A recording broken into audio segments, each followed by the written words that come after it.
Ang Ginoo manha kaninyo. Mana usab kanimo.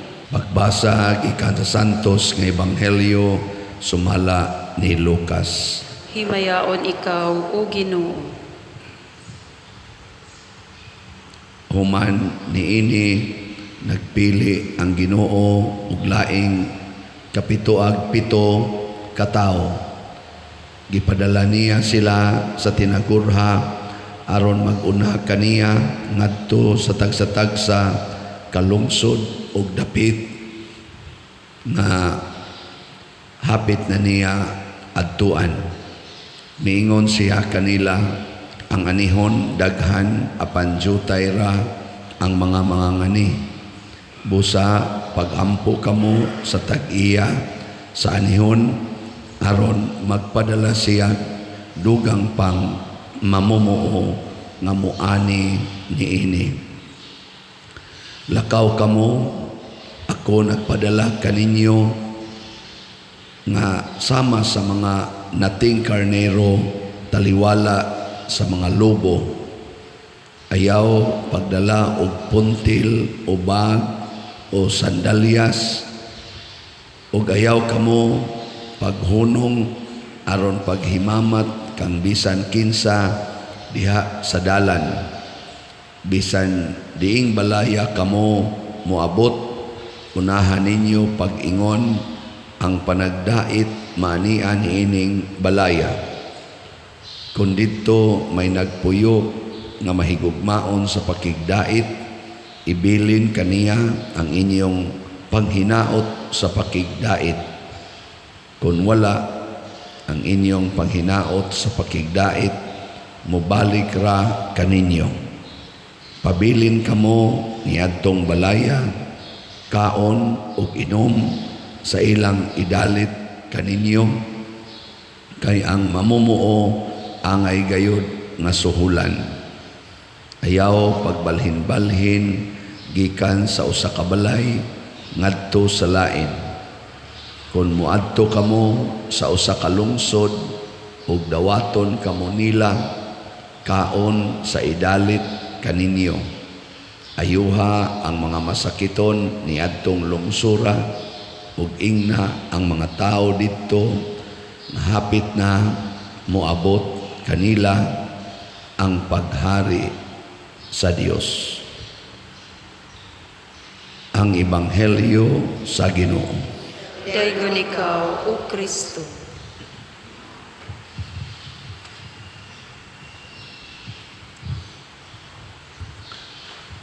Murag wapagyod maulii ang akong tingog, wasad maulii kaayo ang panahon, siging uwan. Karon ra ba to himuon nato ang atong grand motorcade, diin atong giimbitar ang mga chapels o mga mandated organizations na kung pwede mukuyog o magdala sa sakyanan o ilang Santo Niño. Gitan-aw na ko sa Google, 100% man mag-uwan hangtod ugma. Mukuyog mo, dili na. Usa naman lang kabuok mukuyog. Mao gini ang grand motorcade nga way mukuyog. Pero mao ni ang para nako usas mga mensahe ni Kristo. Kaning pag-ingon sa atong salmo nga isangyaw ang iyang katingalahang mga buhat ngadto sa tanang nasod. Pwede ra gid niya pwede ra niya patuangon ang uwan. Pwede mangani niya himuong karsada ang dagat. Pwede mangani niya himuon ang tubig nga binong. Pwede mangani niya buhion ang patay, makalakaw ang bakol, makakita ang buta. Pwede ra gid niya himuon. Unsa may gustos Ginoo nato? Ang ato nga role mao ang pagtuman sa iyang sugo, sa iyang kabubuton bisag unsa pay kahimtang sa panahon or palibot. Muna ningon siya, panglakaw mo, isangyaw ang maayong balita, nagpadala ko ninyo samas mga nating karnero taliwala sa mga lobo. Kanang nating karnero, paborito ginang pagkaon sa mga lobo. Di ba? Nya kung ipadala ka ngadto taliwa sa mga lobo, nya nating karnero ka, kung sa may buhaton sa mga lobo, siguro yun nga kunis-kunison ka. Nya giyon sa man ni Kristo pag-translate sa iyang instruction sa iyang mga kaning kuan apostoles or mga disipulo, apil na niini si Tito, si Timoteo o si Tito kaning 70 pila to ni kabo kapituag 7 katao 77 nya iyang ipadala og duha-duha. Unsa iyang instruction, ayaw mo pagdag pagkaon, ay pagdag puntil o sudanag kwarta, ayaw pagdaog extra nga t-shirt, ay pagdaog sana wa naman ko kibaw to siya, ayaw ka mo paghunong bisan asa, di pagani padadon og sandalyas. Kuan gyud no, og atong tanawon ba murag gikuhaan ni Kristo ang iyang mga disipulo sa tanan nga mga kalibutanon nga support, kwarta, pagkaon, sapot, balay, gikuha na niya tanan aron maglakaw sila nga helpless, magsalig lang sa divine providence, Diyos nung providensya or Diyos nung nga tabang. Mauni ang gusto ni Kristo nga mahitabo nato. Muna kung mag-uwan karon, niya pagaw pag yun sa ibuhaton, di padayon ta og iyang patuangon, thank you Lord. Og di sad patuangon, thank you Lord. Di ba? Ana, og mga matay tang tanan, thank you Lord. Di ba? Mao na nindot kayo na nga kinaiya. Mao na kinaiyas bata kaning Santo Niño. Tanawan ng bata, nangita din na og kwarta, nagsige din na paningkamot aron maka naiisulob na ay kanon na naa siya balay. Mo din ay kinaiyas bata di ay. Wow, kinaiyas bata, total reliance on the person na nag-amuma niya. Kanang itugyan ra gid niya yang kaugalingon, mo bitan na nga ang simbolo ng kuguso nimo ang bata. Nganong imong nang gikugos ang bata be? Kanang ninyo. Nganoan? Iniglakaw nimo imong mangkuguson. Nganoan? Wa mo kibaw. Kamu may na mga anak, ako naman noong pare mo inyong tutok-tutukan. Ay noon, ga-observe ko, inyong gikogos kay di pa man siya kasaligang mulakaw. Di siya kaapas nato og muglakaw ta. Hinay mang bata. Nya, pataka lang sa naglakaw. O say, musod man na sa ilawom sa sakyanan. Di maligsan ra po na. Helpless gid siya og way mag-amping niya. Og mao nay gusto ni Kristo nga atong bation. Matod pa ni San Pablo diri sa atong unang pagbasa, niingon siya diri, misalig ko kanimo, iyang giingnas Timoteo, misalig ko kanimo nga nagbaton ka sa maong pagtuo nga gibatunan sa imong inahan o sa imong apuhan. Nya niingon dayon siya, tungod niini pahinumduman ko ikaw sa paggamit sa gasa nga gihatag sa Dios kanimo, dihang gipandungan ko ikaw sa akong kamot. Wa siya moingon gamita ang imong abilidad, kung dili ang gasa nga gihatag sa Ginoo. Unsa may gihatag sa Ginoo nato? Matod pa ni San Pablo, kay ang espiritu nga gihatag sa Dios kanato dili espiritu sa katalaw kundi espiritu sa gahom, gugma ug pagpugong sa kaugalingon. Gahom, gugma ug pagpugong sa kaugalingon. Kana bitang gahom, ganahan magigita ng gahom-gahom, no, nang daghan kay karon nga magpatuo-tuo nga gamhanan sila, gamiton pa usahay ang atong mga religious nga images, religious nga mga pagampo, hastang atong simbahan, hastang kapilya, gamiton pa usahay aron magpagawas og gahom. Nya ganahan gyud kay tang magsigig adto didto basta nanay magpakitag gahom. Kamo ganahan sad mo adto? Kada bang magmilagro ba? Magmilagro ang kapilya, magmilagro ang balay, mga birhin nga muhilak, birhin nga mutubo, na mga inana ba? Mga Santo Niño nga musinulog. Ana, na kuan mo ana? Ganahan mo ana? Uy, tingog mo eh. Di mo ganahan. Kanang San Vicente nga mulupad, no? Indota ka, no? Na may pako San Vicente, ato kanin pakapakapahon si San Vicente din eh. Ini kapakapang San Vicente, ayo tanang sakit. Ikapakapa ba, iganas ka, pako ba? No? Ngina ko daghana kang tao manganhi din eh. Linya yun, linya. O, tanawa karon napagaw na lang tag sinyagit, baligyag slat, wag yun, mahurot o kahalin. Nga naman, waman mo kapakapa San Vicente.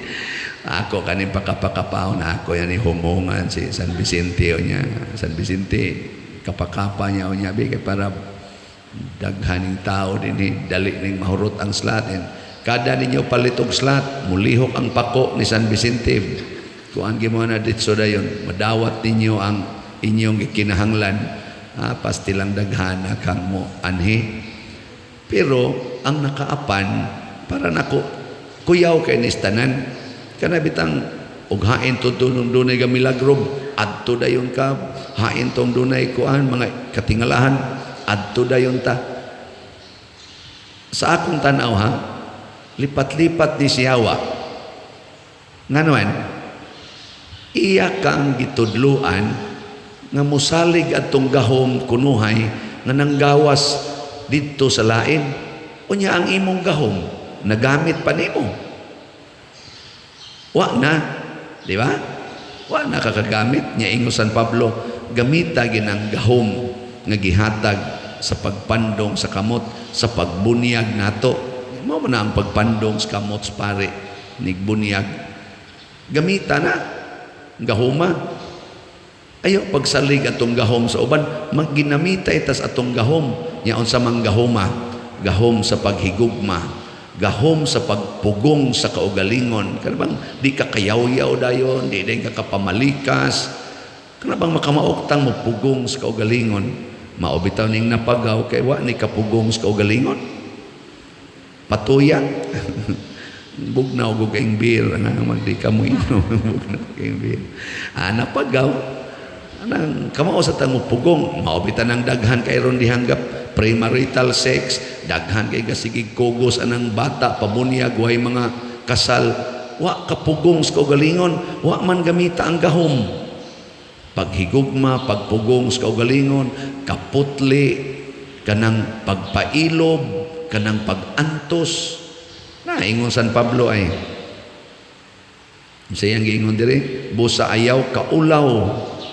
Kaisog ba? Ayaw kaulaw sa pagsaksi sa atong Ginoo ug kanako nga iyang binilanggo. Si San Pablo proud nga nabilanggo tungod sa Ginoo. Wa siya ma-proud nga nakapatukod siyag balay ug nakapalit siyag daghang yuta, nakapalit og sakyanan. Kita gud ana magud atong pride. Sus nice jud kay si Lord nako, nakapalit ko kog house anlat sa una unsa ra gud ko, kapobre nako sa una, sus gimilagruhan jud ko sa Ginoo. Di ba mo ni ato no? Pero si San Pablo proud nga nabilanggo, wa nay balay. Kinsa dinhi ang proud nga mabilanggo tungod sa pagsunod sa Ginoo ta sa kamot. Nay usa, naot pa unta ugma mabilanggo na mo. Na magidaghan mo ingon diri nako, padiroy tabangi ko padir na ako'y hearing. Nako nga naman din nga kay hearing. Ito ganang tinuod. Kung tinuod kang sadaan, pakonbikto. Ya, be proud. Kay ang pagsaksi ni mo sa kamatuoran, mauna imong pagsaksi ni Kristo. Sa padiroy ang akong mga anak, mabiyaan ako. Nako, sige lang. Pagpakonbikto dito.